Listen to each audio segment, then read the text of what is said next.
It's also a Gimel Tammuz mimer from Tavshin Mem Hey.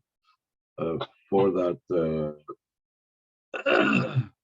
let me open it up over here on my computer. Okay. Vayikach Koira, Vayne Parach Mata Aaron, it says after the whole argument that there was going on with all the different heads of the tribes, that who should be about the different Nisim, and they had all the different Nisim put out their staff in front of Oil Moyed overnight, and then Aaron's staff, to prove that he was supposed to be the Kohen Gadol, was blossomed almond. So on this, there's a very famous Maimon of the Torah, and also in the Pesach of the Tzemach Tzedek. It says, "V'hinei parach mata Aaron goimer." Behold, the staff of Aaron blossomed, vayigmal shkedim, and it gave forth almonds. And the Torah at the end of this week's parsha asks,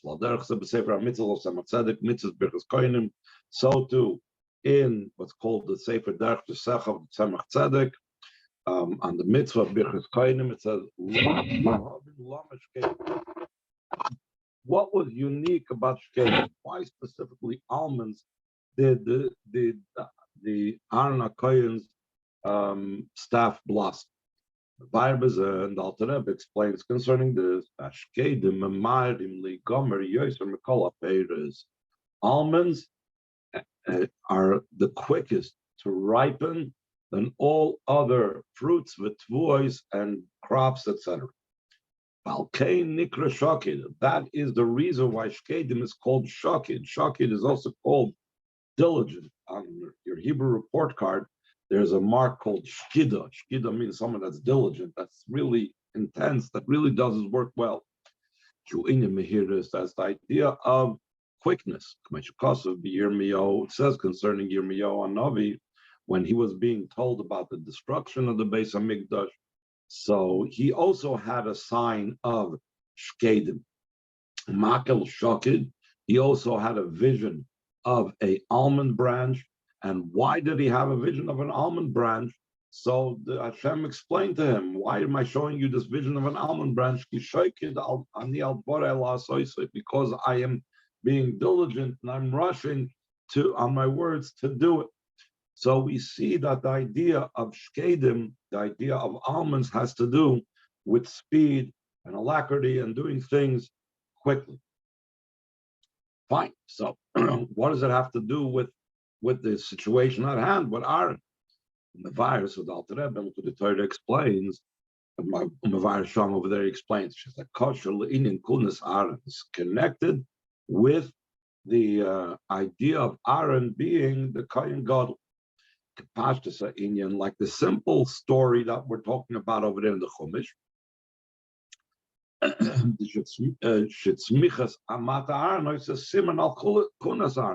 That the fact that of all the heads of tribes, that each head of each tribe placed their staff in front of the oil moed, and specifically Aaron's staff was the one that blossomed the almonds. So that was a sign that Aaron was supposed to be the Kohen Gadol. So what does it have to? So it had to do with the kahuna. So what does the kahuna have to do with speed and a rushing of a fruit and so on? The echad minyan kunas Aaron, who in Birchas Kohen, one of the ideas of Aaron's priesthood is the bracha that the Kohanim give to the people. That's the novelty and uniqueness of this bracha over other brachas. That the way the bracha of Aaron comes down the way of speed and alacrity. So now he's going to explain what does it mean that Birchas Kohanim is about speed and intensity and quickness and so on. The idea behind this is it's known the difference between bracha, when someone gives you a bracha, gives you a blessing, versus something that you are asking Hashem through davening.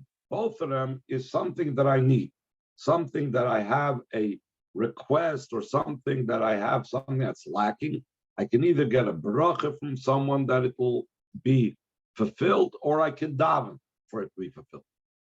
And the Rebbe says parenthetically where it discusses this topic in the Marash and so on. Skip the parentheses to the next line. In Yonat Tefillah, what's the idea of davening? Who I did bakashim ulmatis, through a request that comes from below.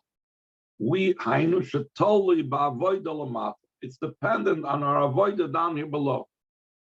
The noise of lazeh she'efsher bezel sheyizman, since it's something that I down here below am trying to reach to Hashem, so it could take time.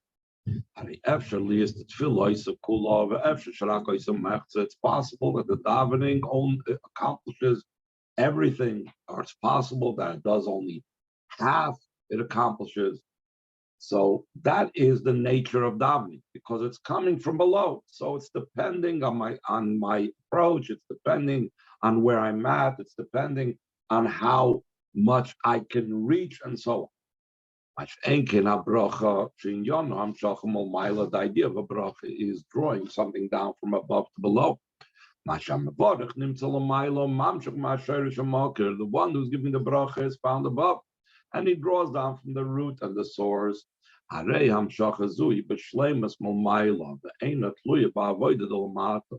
hamshacha is perfect and complete from above, and it's not dependent on the avoida down here below, because it's the bracha that's coming from above. It's something that we are being given, a gift.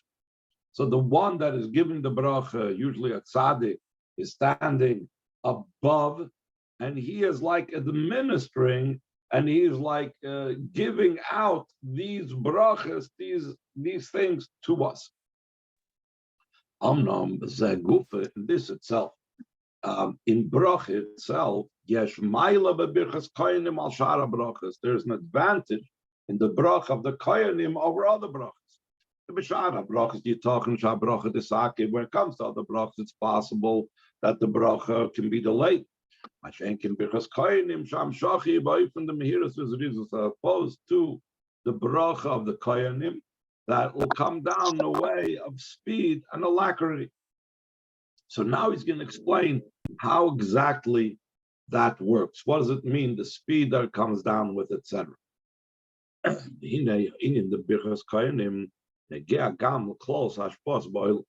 That idea of the brachas of the kohanim matters also to the general hashpah that comes down in the world. That's what he continues over there in the Maimon Kutat Torah and the Derech Tesecha of the Tzemach Tzedek. In Yedua, it's known she'ikar dinei shel adam hu b'Rosh Hashanah. The main judgment of a person, what will be with them during the rest of the year, is on Rosh Hashanah. As Kol Yisrael nechtav la'alter b'sifron shetzadikim gemurim. Then all Yidden are inscribed and sealed immediately in the book of tzadikim gemurim. The Rebbe always looks at the positive; he doesn't give any room for negative.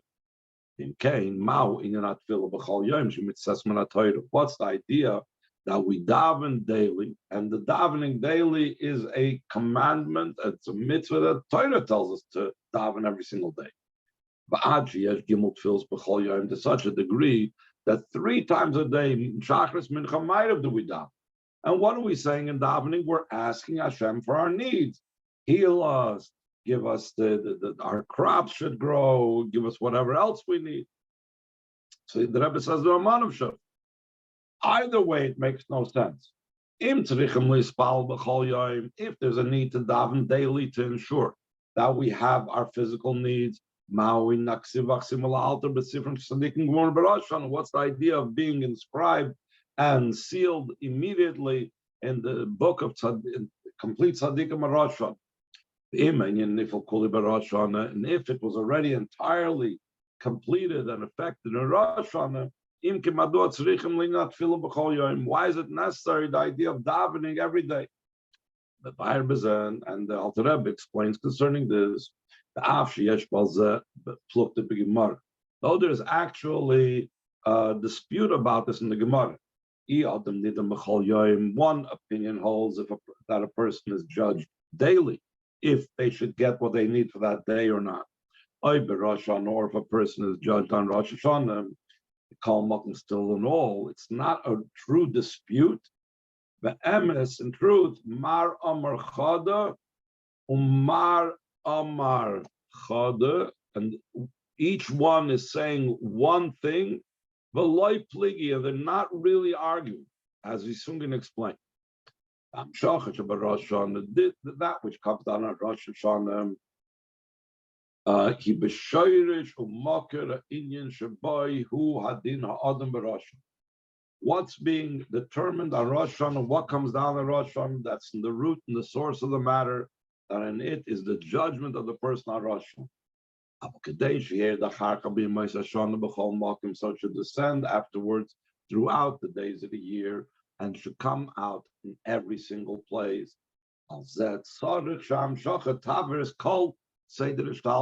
this, we need to have a Tam Shachar should pass through the entire chain order of descent. And every level and every stage in the chain order of descent of the different worlds, yes, Bezdin Chodesh. There's a new Bezdin. It's like a new bureaucracy. Everybody has to give their stamp of approval before it passes through them. Hadon, the judges in Tzorech that they judge if this is going to come down here below. How come? Why can there be such a type of delay? So he says the efsher sham shachatiyah beruchnis bavad v'loy begashmis. It's possible that the way it will come down is only in the spiritual and not in the physical. Just like in the spiritual service of a Yid Hashem, that it's like it's known. We know that there are those that serve Hashem with their neshama, and there are those that serve Hashem with their body. So in other words, there are those that are more interacting and engaging with the physical world and their physical body, and there are those that are interacting and engaging mainly with their spiritual part of their being, with their godly part of their being. So just like it is so in the person's service to Hashem, that they either ignore their body and don't function with elevating their body, they're only dealing with their soul, and then there are those that are dealing with their body. So just like in the service of Hashem, so too, it's what comes down from above. It's possible that the Ashpa will only be spiritually, only with their soul. It's possible that Tamshach should be down here in the physical, in a physical body, with the children and life and sustenance, and all of them will be physical comfort. So even though on Rosh Hashanah, the way the Rebbe says it, we could all be inscribed in the book of life, but it could be left over and remain in the spiritual realms of life and the spiritual idea of children and the spiritual idea of sustenance. I often like to bring the story of the Rebbe Rashab, that when the Frierdiker Rebbe was a baby, when he was in his crib, the Rebbe Rashab had an urge to give the Frierdiker Rebbe a kiss. And then he instead decided he's going to give him a Chassidic kiss. And he sat down and wrote a Maimer Chassidus, which later, when he was an older child or older bacher, he gave it to him. So we see that there is the physical and spiritual live in side by side, and there are different planes of existence. So therefore, on the Rosh Hashanah, it could be that there is a decree for all my good and all my benefit, but it can get somehow lodged in the spiritual spheres, and I will have the idea of children, but only in a spiritual level, only in Gan Eden, or only a spiritual type of children that I'm Karev Yidin or whatever, like Avram Avinu was a Nefesh Rasu B'Chorim, or through my davening on a daily basis, I bring this down into the physical world. Now, there's the additional power of Birchas Kohen. In case, for whatever reason, my davening does not bring it down into the physical world, so there's the idea of birchas kayanim that speeds the process, that greases the wheels, that makes sure that things don't get stuck in the spiritual bureaucracy, as I like to call it. Enkim birchas kayanim, as opposed to the brachas of the kayanim, sham shachasi, by from the mehiras, mizrizus, tam shachas, in a way of speed and alacrity. The way the bracha is located in its most highest root and source. Hashem's very essence. So it comes down here below in the lowest most place. So the question now is, what is it about the koyanim that have this capability? Hine Talmud over Mashash Boy, the reason why that through Birchas Kohen is with a speed, without anything that is an obstacle and blocking Tam Shachem. Because Aaron is known as the man of kindness. We know that he was Oyev Shalom, Beroidev Shalom. He loved peace. He pursued peace. He made peace between a husband and wife. He made a peace between man and his fellow. So to the children of Aaron, the ones who were the Kohanim, to them was transferred and given over the mitzvah of blessing the Eden. They are also the level of kindness. Now the Rebbe adds a very interesting thing in the parentheses. What about the rest of us that are not Kohanim? So the Rebbe says we are also able to tap in to this level as well. And similar to this is also the disciples and students of Aaron. The Chazal said, "Have him, Talmid of Shalar, Oyev Shalom, Chulu, be of the students of Aaron, love peace and pursue peace, etc." So therefore, we are also able to draw things down. Hopefully, it's what I was trying to say over here in a more powerful way. And since we're tapping into Hashem's mid of kindness,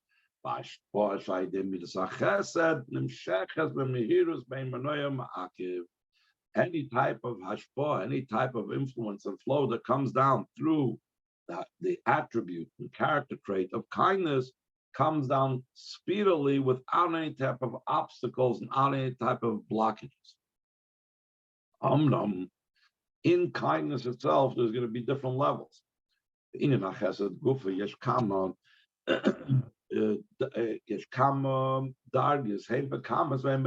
idea of kindness itself is many levels, both in quantity and in quality. In the level of kindness that comes down through Aaron, it's called the Rav Chesed, the great kindness.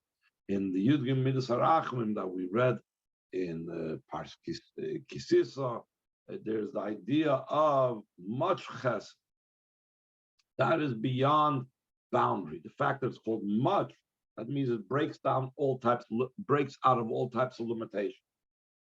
In general, there are two levels of chesed.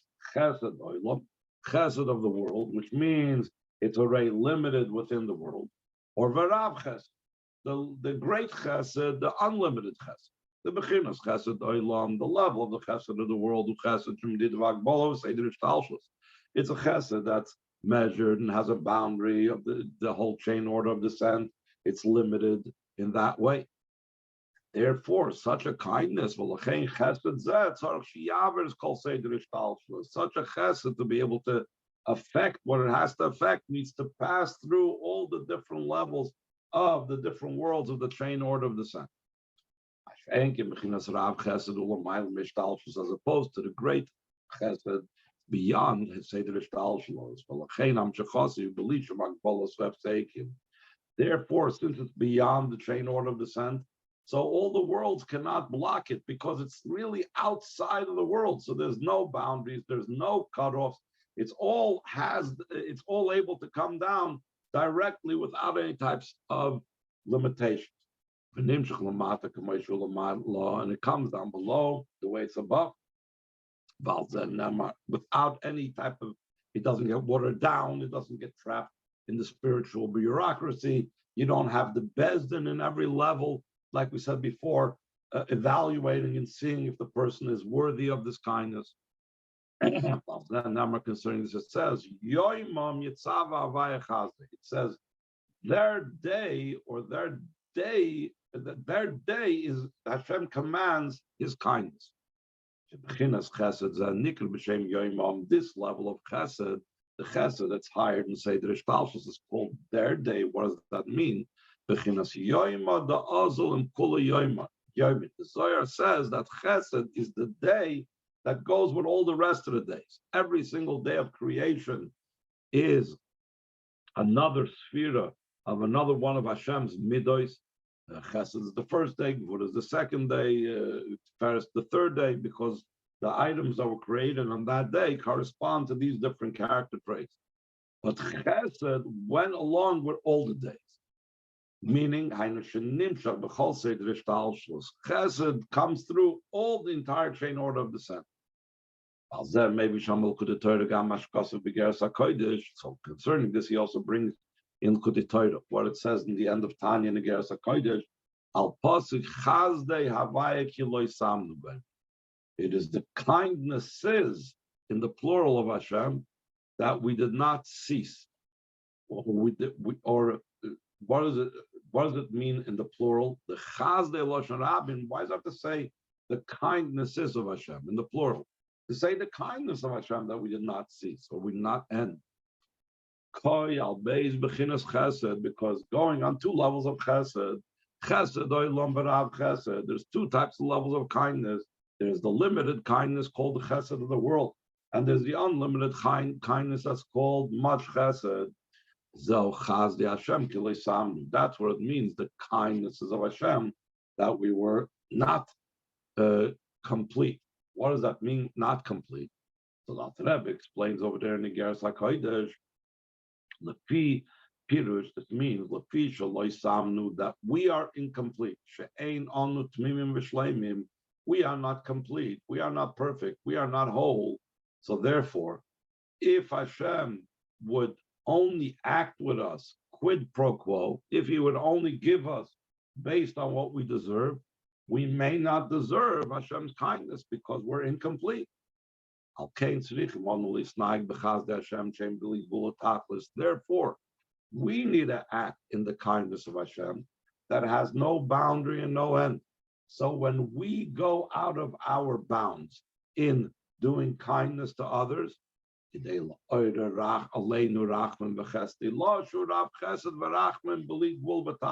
awaken upon ourselves the supernal level of kindness and compassion, that is much chesed and compassion and mercy without a boundary, without an end. So by us going out of our limitations in our kindness, we awaken Hashem's kindness for us, because we need His kindness because of sometimes we're not perfect. So what do we see the great power of a Rav Chesed? All of this is to bring out the unbelievable power of the Chesed of Aaron, that Aaron's Chesed was beyond Seder Ishtalshus. From this is also understood concerning our topic, that the drawing down of this great level of Chesed, the level of Chesed of Aaron, which is infinite, is so, because it's so powerful, it reaches also into this world. Hatachten, this low world, that there's nothing lower than it. That's the idea of Aaron. Kain is a Kain, a man of kindness. He's in a level of much kindness. Therefore, he's the one that draws down the blessing from above to below, in a way of a speed, without any boundaries and without any separations. That the bracha should come down from its source and its root, should come down all the way here in the physicality of the world. So now the Rebbe is going to say, second paragraph on the third page of the Maimer, The Rebbe is going to explain that we actually see this in the language of Birchas Kohen. This is what we say in Birchas Kohen. It says, Yivarechecha Hashem b'shmerecha. Hashem should bench you and he should guard you. What's this? What's the blessing and what's the guarding? The Chazal said, Yivarechecha b'mammon, he should bench you with money. Yishmerecha min hamazikin, and he should guard you from those that could hurt you. Like Rashi over there explains, once you have money, so you need to have a security system. So Dave just says, don't worry, I'll protect you from robbers, I'll protect you from anybody that wants to hurt you because you have money. Hainu, what does we see? We see again how the bracha is in the most physical aspect of the world. Hainu, shabrachi, but mom and the bracha is with money, mom and gash, the literal physical money. Hainu shenim shachesed el in ruch nimiyad kerega begashmi is that the spiritual chesed come down immediately in a moment in the physicality that that literal physical money should have the blessing, not just some spiritual blessing, but again, it's in this physical world. Yes, Shlomo, we could say she's a kosher gam teres of Baal Shem Tov. This is also connected with the teaching of Baal Shem Tov. Al Maimer Azal, what the Chazal say, Ha Torah chasa al Amonim Shel Yisrael. The Torah had pity on Jewish money. Shalachein Torah chasa afil klicheres hashava pruta. The Torah had pity even for earthenware, pottery. That's only worth a minimal amount of money. Pruta, we mentioned this in the previous year, that the Kohen, before he pronounced a certain home, Tomei, with the leprosy, with the tzaras, he had them empty out all the items of the home, even though that most items of the home could be kosher, and only the earthenware, the pottery, would have to be broken, and pottery is a very cheap type of item. It's only worth a pruta. Still in all, the Torah valued and had pity for the pottery, the earthenware of a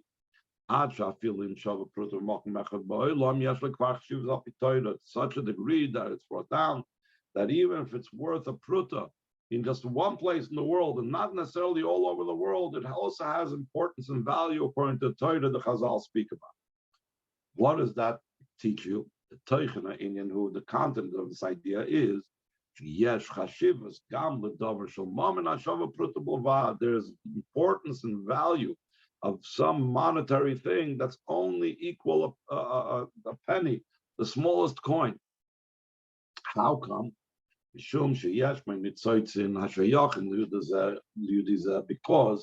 the fact that I own it, it has sparks that is connected to me. And therefore, these sparks are awaiting my elevation. But if they get ruined, like the Isar Baltashkus that we learned about in a different mimer, so then I'm not going to be able to elevate those sparks. And not only that, with this one coin, he would be able to buy food to sustain his life. You can then call a mitzvah. That's why the Chazal said that tzedakah is equal to all the mitzvahs. And how great tzedakah is, that brings close the redemption. Because since with this one coin I could have bought myself food to eat, and instead of buying myself food to eat, I'm like giving up my life. I'm giving up my food, that which would make me live, and I'm giving it away. So I'm elevating this from the deepest part of my soul. But that's why it's equal to all the mitzvahs, because all the mitzvahs is about elevation of the sparks. And that's why it brings the Geula closer, because the Geula is dependent upon the elevation of all the sparks. From here, it's also understood, also concerning our topic about the bracha, the koyanim, coming down all the way into the physical realm. Habracha announce the birchas koyanim he born because it is the very high bracha of birchas koyanim express itself in seemingly the most mundane things, children and life and a comfortable living physically. You will bench you with money. So too, it's concerning benching you, protecting you from those that will hurt. Also in a place where there's dangerous things, over there also the bracha affects to be protected. So again, we see how low the bracha reaches. The canal, like we said before, the Birchas Kohanim, we believe also have taken the bracha of the Birchas Kohanim is without any limitations, without any cutoffs. And comes down here below the way it is above. That's why the staff of Aaron blossomed, and specifically it gave forth the almonds. Since what comes down through Aaron is without boundaries and cutoffs. Comes down here below the way it's above. Therefore, the hint for this is almonds. With canal, because the almonds are ripened much quicker than all the other fruits and all the other crops, like we said before. We can add to this. Though Birchas Kohanim is an everlasting mitzvah, it's done in all generations. We also need the almonds that took place then in the desert. We don't have almonds every single time at Birchas Kohanim, but then we had the almond. Because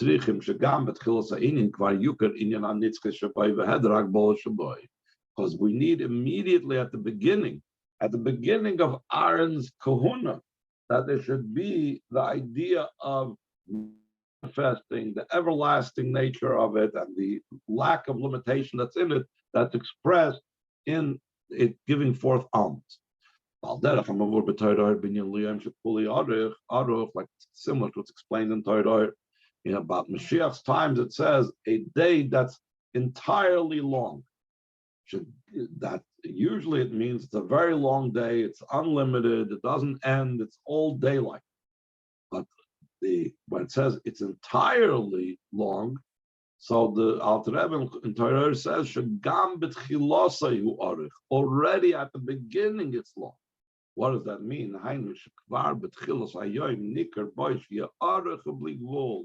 Already at the beginning of the day, it's recognizable that it'll be long without a boundary. It starts off being this way, in a way that is unlimited, in a way that is, you could tell at the first moment that this is going to be a powerful revelation.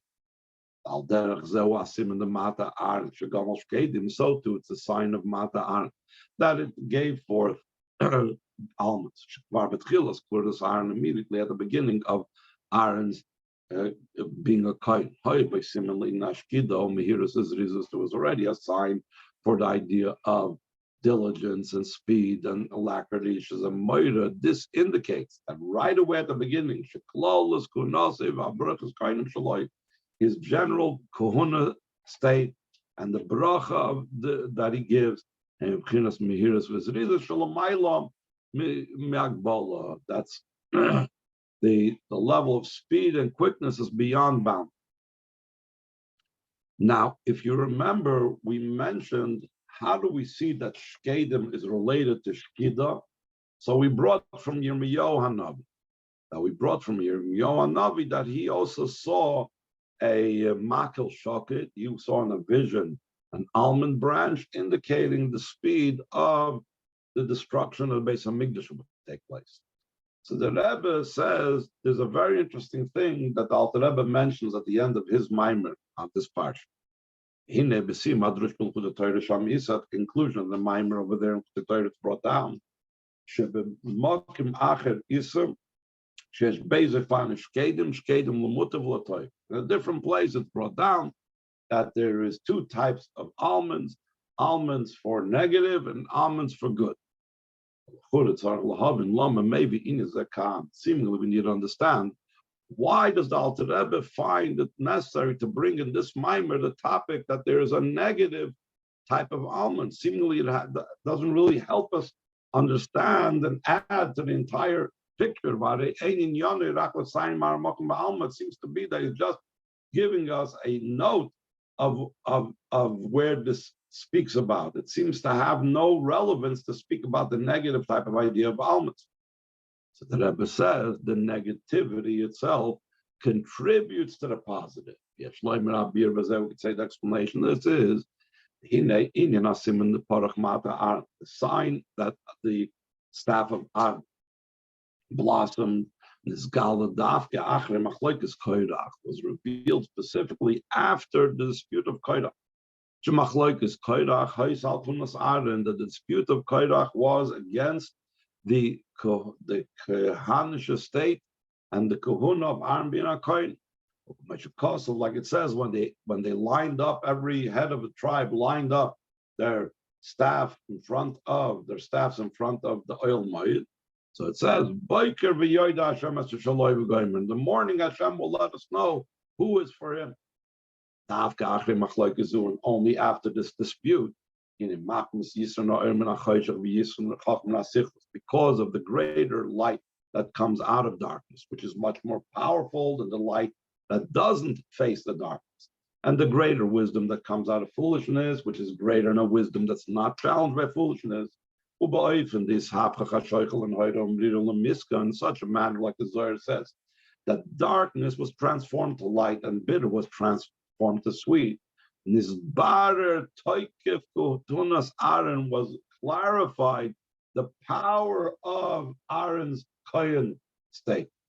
The Rebbe often brings down that there is two types of documents, legal documents in halacha. There's a legal document that is signed by two witnesses, and it's a valid legal document. But then there's a legal document that was, for whatever reason, brought to Beis Din because somebody challenged the veracity, the validity of it, and then Beis Din came and said that this document is completely correct and right. Such a document that went through a challenge is a much more powerful validity than a document that just is an ordinary document that has two witnesses signed on it and so on. Similarly over here, that the power of Kunas Aaron was so much more clarified and strengthened because it came after the dispute. Now, that time, after this greater transformation of darkness to light, that's when the speed and the alacrity of the almond stick was revealed by him. That's why the Alter Rebbe and the Maimon brings down that there's also negative ideas of almonds. Because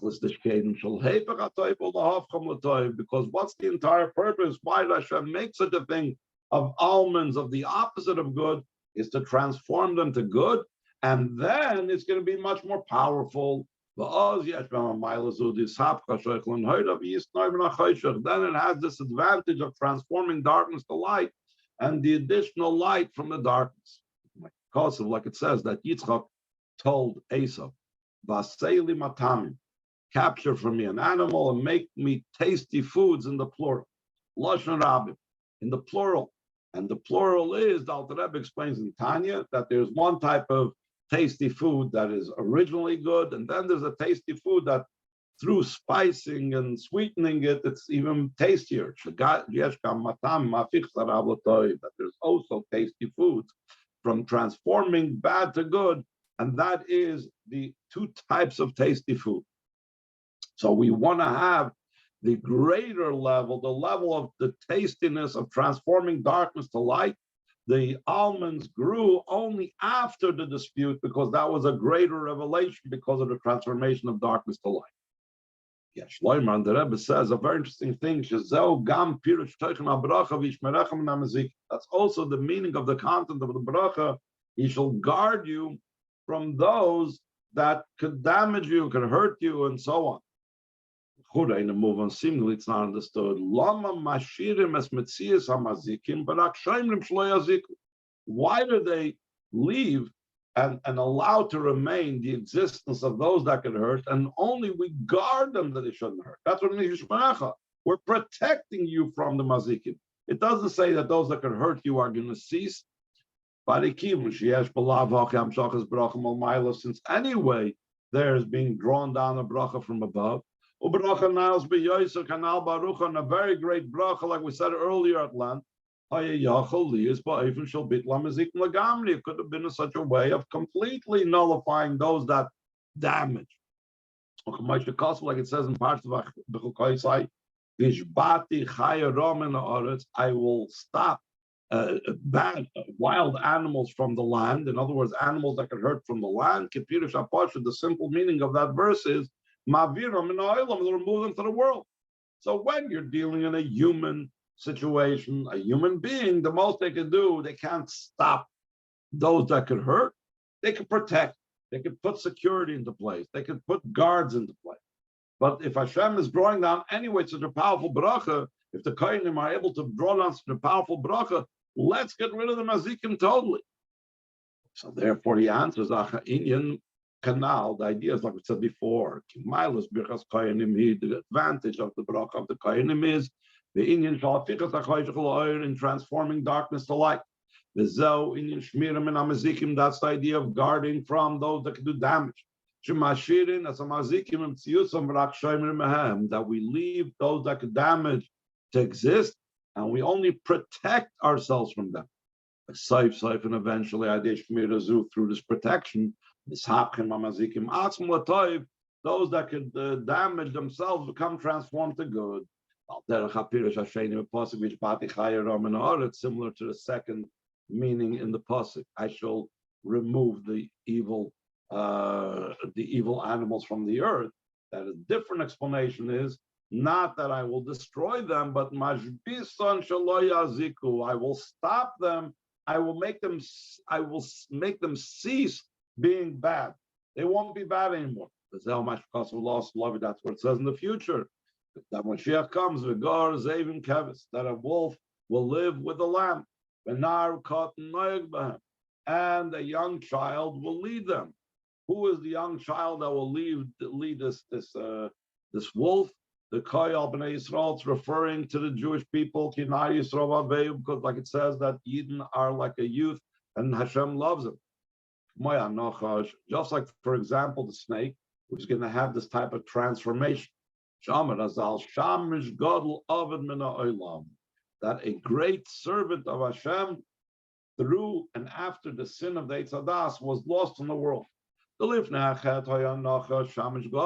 the sin, the snake was a great servant. And afterwards it was transformed to be the opposite.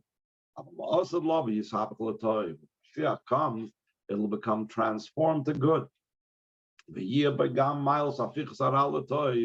And then not only will the snake go back to the way it was before the sin of the Eitz Hadas, that will be a great servant of Hashem, but even more so, it'll have the advantage and the greatness that we said that it's accomplished when you transform bad to good. That's so much more powerful than when you have originally good.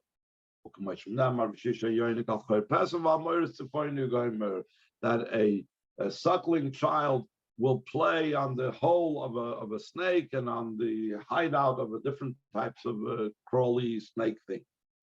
Then the Rebbe connects it. After all, Tammuz has to do with one of the things that Tammuz is known for is the beginning of the 3 weeks, and it's also has to do with the Makil Shakid of Yirmiyahu Navi, that he saw the imminent destruction of the Beis Hamikdash.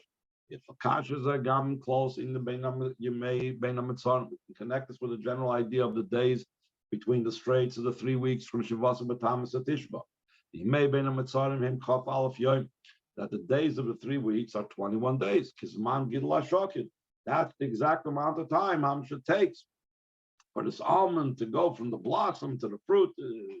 Chazal, like it says, Kizman Gidla Shokid Chaf Aleph Yom. That the time how much the almond grows is 21 days. And the goal and the purpose of it is to take these 3 weeks and to transform them into good, not to have just negative almonds, but to transform the negative almonds into good almonds. The Rebbe says, this is so much more so when we're standing in the day of the 3rd of Tammuz. The Geula should be Gimel Tammuz. The third of Tammuz is the beginning of the redemption of the Frierdiker Rebbe of the 12th and 13th of Tammuz. Asher al Gula Zu Kasav Baal Hageula, concerning this redemption, the one who went through the redemption, the Frierdiker Rebbe writes, Geula Zu Yilchol Yisrael. This redemption is for all Yid. Even someone who is only called by the name Yisrael, no other identifying feature and connection with Am Yisrael. Even them, this redemption had an effect. That of the even Mechavet, the Frierdiker Rebbe writes in that letter that the redemption was for those that love our holy Torah and those that observe mitzvahs. Also, in those people that do Torah mitzvah already, this geula affects their going out and redemption from their particular limitations and boundaries. They are trapped in their own boundaries of kedusha. The purpose of this redemption of Yud Beis Yud Gimel Tammuz is to affect the entire world. She is that all obstacles and all blockages and anything that prevents godliness should cease. But upon all those that interfere with Yidden should fall upon them fear and etc. You should be completely nullified like the dust of the earth. Yes, Kasha calls them Drush quite we can connect this also with a mimer of the Rebbe Rashab, skip the parentheses, that says from the constraints I've called out, or from the straits I've called out from Hashem, and he has answered me in broadness. The content of the idea behind this is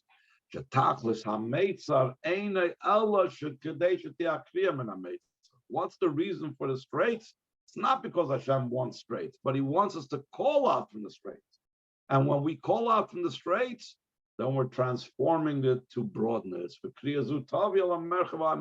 this calling will bring to the true broadness. That similar to this, we can connect this what's brought down in Eira Torah. And Shir HaShirim, skip down 4 lines to the end of the parentheses. B'tchilasei ala pasuk, in its beginning on the pasuk Shir HaShirim, Asher Shloima, the Song of Songs, the Shloima Melech, the Loshen Shirim, Loshen Rabim, Koy Albino Malchus, the plural Shirim, the plural of songs is going on the sphere of Bina and Malchus, and Mavur B'Mokmacher, it's explained in a different place. Skip the parentheses. Shesfiras HaMalchus u'b'chinas meitzar sh'm'shragla yird smokas. That the sphere of Malchus is called constraints or straits because its legs descended to death because it deals with Bria Tzir Asiyah.